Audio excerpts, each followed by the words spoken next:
Hello my dear loving students, so welcome back to our series के second दिन में। पहले दिन हम लोगों ने लाइट चैप्टर के कई सारे क्वेश्चंस को किए विद सॉल्यूशन के साथ एंड आई होप कि वो आपके लिए हेल्पफुल रहा होगा। सो आपको पता है कि हम लोगों ने यहाँ पे सीरीज़ स्टार्ट कर चुके हैं और आज हमारा ये सीरीज़ का दूसरा दिन है, इसीलिए जल्दी जल्दी वीडियो को लाइक करके शेयर कर दो नीडी स्टूडेंट तक जिनको की हेल्प मिल सके, और ज़्यादा से ज़्यादा वीडियो को शेयर कर देना ताकि बाकी सारे स्टूडेंट को भी हेल्पफुल हो सके। तो चलो भाई, आज हम लोग यहाँ पे करने वाले हैं हमारे सेकेंड चैप्टर फिजिक्स के, जो कि human eye and the colourful world. पहले से अब आपके कौन से क्वेश्चंस आए हुए हैं, that is the PYQ is most important, क्योंकि आपको एक क्वेश्चन का पैटर्न मिल जाता है जिससे कि आपको अपने प्रिपरेशन करने के लिए बहुत ज़्यादा हेल्पफुल होती है। तो आपको मैं यहाँ पे क्वेश्चंस भी बताती हूँ, साथ ही साथ आपको यहाँ पे सॉल्यूशंस भी मिलते हैं एंड विथ इजी एक्सप्लेनेशन। बहुत अच्छे तरीके से आप लोग यहाँ पे समझते भी हैं, ठीक है। सो वीडियो को बिल्कुल एंड तक देखना, बिल्कुल भी स्किप मत करना, अदरवाइज आपको समझने में दिक्कत होने वाली है। ओके, सो और मैं आपको यहाँ पे बता दूं कि अगर फिजिक्स के बात अगर करी जाए तो सारी डिटेल्ड वीडियो इसी चैनल में दिए गए हैं। मैं आपको यहाँ पे बताती हूँ, और बाकी क्वेश्चंस में कोई भी टॉपिक में अगर आपको अगर समझ में नहीं अगर आती है तो आप चाहो तो जा करके देख सकते हो, सारी डिटेल्ड वीडियो वहाँ पे पड़े हुए हैं हमारे चैनल पे। Okay, so coming to the questions, आज क्वेश्चन नंबर 5 हम लोग करने वाले हैं। सो क्वेश्चन नंबर 4 तक हम लोगों ने कवर अप किया था, जिसमें कि लाइट चैप्टर थे। और मैं आपको कह दूं कि लाइट चैप्टर एक अकेला 10 मार्क्स कैरी करता है, इसीलिए आप बिल्कुल भी उसे स्किप मत करना। प्रीवियस वीडियो को जा करके देखना और क्वेश्चंस के पैटर्न को देखना कि किस तरीके के क्वेश्चंस आपके आते हैं एग्जाम में।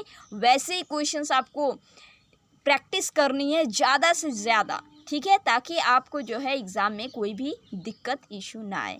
सो आज के हमारे क्वेश्चन जो है, ये क्वेश्चन नंबर 5 है, जो कि है हमारे chapter human eye and the colourful world. So पहला यहाँ पे क्वेश्चन देखो कैसे आया हुआ है। ये 2019 का क्वेश्चन है, ठीक है, 2019 में ये आया हुआ क्वेश्चन है। सो एक्सट्रीमली इंपॉर्टेंट बनता है आपके लिए। तो पहला क्वेश्चन देखो यहाँ पे क्या कह रहा है कि state the role of ciliary muscle present in our eye. हमारे आई में जो सिलेरी मसल्स जो होते हैं उनके काम क्या होते हैं, उनके रोल क्या होते हैं, ठीक है, ये चीज़ें हैं। तो देखो, अगर इसको डिटेल्ड अगर जानना है तो मैं आपको कह दूं कि सारी वीडियो इसी चैनल पे है, आप चाहो तो जा करके देखना और अपने एक्सप्लेनेशन अपने लैंग्वेज में आप एक्सप्लेन बहुत अच्छे से इसको कर सकते हो। बाकी मैं आपको यहाँ पे बता देती हूँ जो बातें आपको ध्यान रखनी है, ठीक है।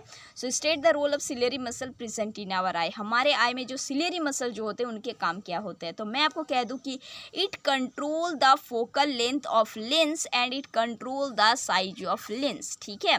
इसका क्या काम होता है कि हमारे जो आई जो होते हैं उनके जो फोकल लेंथ जो होते हैं ना उसको कंट्रोल करते हैं, साथ ही साथ उनके साइज को, किसके साइज को, लेंस के साइज को कंट्रोल करने में काम आते हैं सिलियरी मसल्स। और ह्यूमन आई में ही मैंने 2-3 वीडियो करे हैं जिसमें कि मैंने ह्यूमन आई के हर एक पार्ट को डिटेल में बताया है। सो आप जाओ देखना ह्यूमन आई के सारे वीडियोज़ को आप देखना, ताकि आपको समझने में कोई भी इशू ना आए, कोई भी दिक्कत ना आए, ठीक है। दूसरे क्वेश्चंस हम लोग देखते हैं। यहाँ पे क्या कह रहा है कि identified the defect of vision in each of the following cases, suggest its corrective measure. So बात अगर करी जाए ह्यूमन आई की, तो भाई मैं आपको पहले इंपॉर्टेंट टॉपिक दे चुकी हूँ, जिसमें कि हम लोग जानते हैं कि डिफेक्ट ऑफ विजन और पावर ऑफ लेंस, ये दोनों जो टॉपिक जो है ना ये बहुत इंपॉर्टेंट है, इसी से आपके क्वेश्चन बनेंगे ही बनेंगे, ठीक है, आप लिख लो, एकदम आपके बनने वाले हैं। सो दूसरा क्वेश्चन हमारे देखो डिफेक्ट ऑफ विजन से ही आया हुआ है।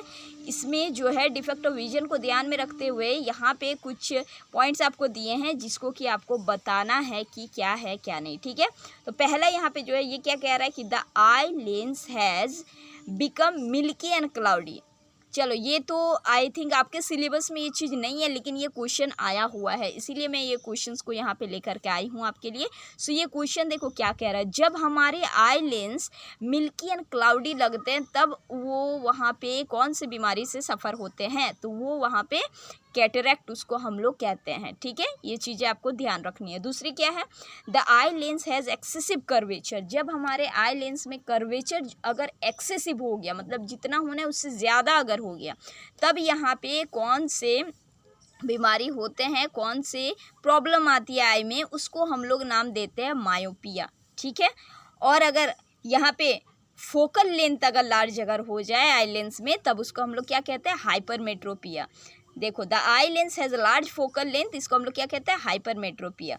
सिलेरी मसल्स हैव वीकेंड, अगर हमारे आई के सिलेरी मसल्स, ठीक है, लेंस को जो पकड़ के जो रखता है हमारे सिलेरी मसल्स, वो अगर कमज़ोर अगर हो जाए तब यहाँ पे कौन सी प्रॉब्लम आती है, दैट इज़ प्रेस बायोपिया। ठीक है, अब देखो कैटरैक्ट मायोपिया हो गया, हाइपरमेट्रोपिया हो गया, प्रेस बायोपिया हो गया, ये सारे चीज़ें मैंने डिटेल में बता के रखे हैं। ऑलराइट, अब देखो इससे ये सारे क्वेश्चंस तो चलो आप कर लिए, अब यहाँ से और कैसे क्वेश्चंस बनते हैं वो भी सुन लो। इससे आपको करेक्शन से रिलेटेड पूछ सकता है कि अगर मायोपिया है, हाइपरमेट्रोपिया या फिर प्रेस बायोपिया, तो ये इसका करेक्शन आपको पूछ सकता है विथ डायग्राम। ठीक है, सो एनसीईआरटी के बुक में भी देखो आपके दिए हुए हैं, बाकी मैंने वीडियोस भी बना के रखे हैं, उसके प्रॉब्लम, उसके करेक्शन, उसके डायग्राम, सारे चीज़ें आप चाहो तो जाके देख सकते हो। ठीक है, तो ये हो गया हमारा पहला क्वेश्चन हमारे human eye and the colourful world के। अब सेकंड हमारे देखो क्वेश्चंस यहाँ पे हम लोग आते हैं, वो क्वेश्चन देखो तुमको किस तरीके से यहाँ पे पूछा जा रहा है और आंसर आपको कैसे देनी है। सो देखो दूसरी क्वेश्चन यहाँ पे आपकी क्या पूछ रही है, क्वेश्चन नंबर 6, जो कि अगेन 2019 में आया हुआ क्वेश्चन है हमारे ये PYQ, जो कि एक्सट्रीमली इंपॉर्टेंट है। With the help of diagram explain Isaac Newton experiment that led to the idea that the sunlight is made up of 7 colour. अब देखो यही चीज़ आइजैक न्यूटन का जो आपको जो पूछा है यहाँ पे विद हेल्प ऑफ डायग्राम।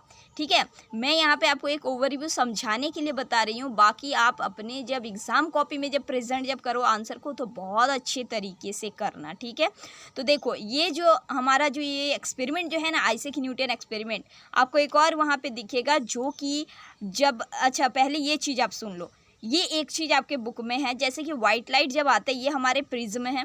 ठीक है, ये सीधी प्रिज्म रखी है, ये टेढ़ी उल्टी रखी हुई है प्रिज्म। जब वाइट लाइट आता है तो यहाँ पे 7 कलर में आते हैं। ठीक है, 7 कलर में स्प्लिट करते हैं एंड देन फिर से जब प्रिज्म से जब टकराता है, जो प्रिज्म उल्टा रखी होती है, तो ये 7 कलर आ करके अगेन वाइट लाइट में कन्वर्ट यहाँ पे हो जाता है। ठीक है, तो ये क्या हो रहा है, यहाँ पे रिकॉम्बाइंड हो रहा है।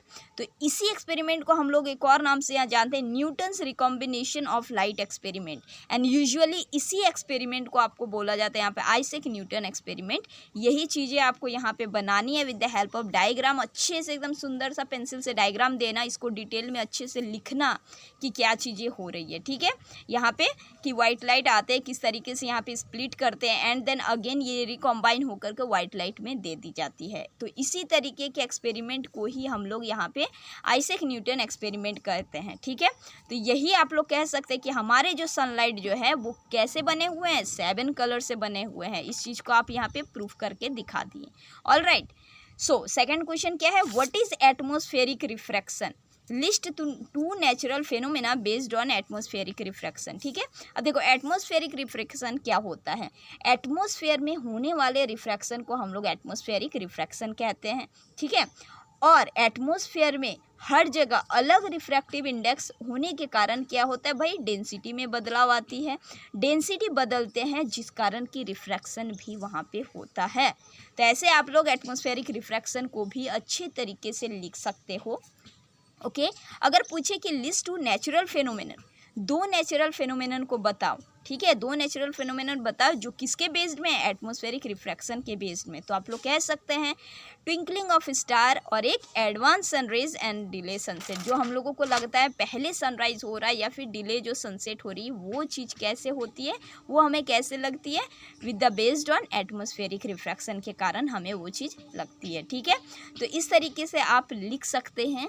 थोड़े से अपने लैंग्वेज देना, अच्छे से लिखना, कॉपी को रिप्रेजेंट अच्छे से करना, बहुत अच्छे आपके मार्क्स भी आएंगे। So again I can say कि अगर human eye and colourful world की बात अगर करी जाए तो डिफेक्ट ऑफ विजन बहुत अच्छे से आप लोग देख लेना, करेक्शन देख लेना, डायग्राम देख लेना, पावर ऑफ लेंस देख लेना अच्छे तरीके से। क्वेश्चन ज़्यादा प्रैक्टिस करना।